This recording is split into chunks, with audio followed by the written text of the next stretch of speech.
I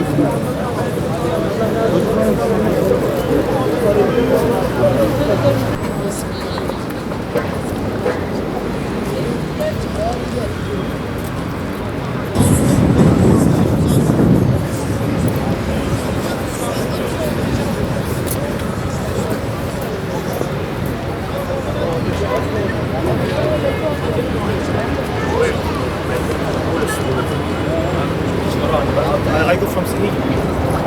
I used to bus. Press that about music. About music.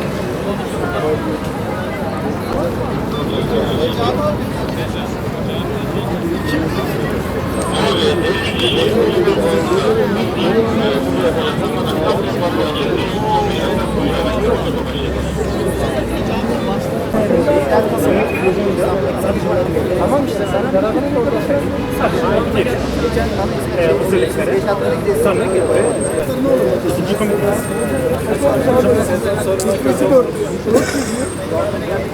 Senin de mi çayımız yanımızda geliyor? Bize satan da var.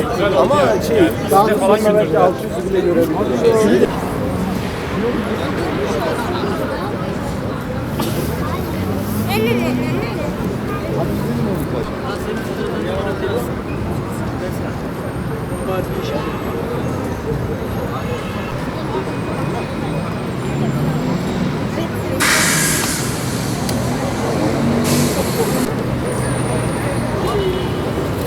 Şöyle yapayım.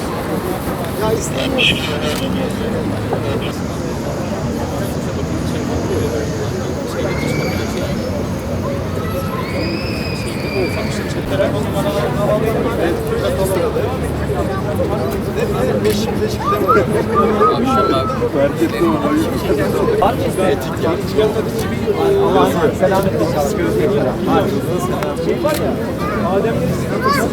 Bir Çocuğun Duası İnsani Yardım Derneği Başkanıyım. Burada Filistin halkı, Filistinli çocuklar adına Ankara'da çocuklarımızı, ilkokul çağı çocuklarımızı topladık. Topladığımız çocuklarla Maltepe Camii'nde resimler çizdik kuru boya kalemleriyle. Çizdiğimiz resimleri de bugün Ankara'da dünyaya duyurmak için sergiye çıkardık. Şu ana kadar da misafirlerimiz geldi sağ olsunlar. Gücümüz yettiğince bu direnişi devam ettireceğiz. İnsanların sesi olmaya devam edeceğiz. Belki burada bir çocuğun çizdiği resimle dünyaya bakışımız, Filistin'e bakışımıza bir nebze katkı olacağını düşündük. Bu şekilde amaçladık. Herkese teşekkür ederiz katıldığı için.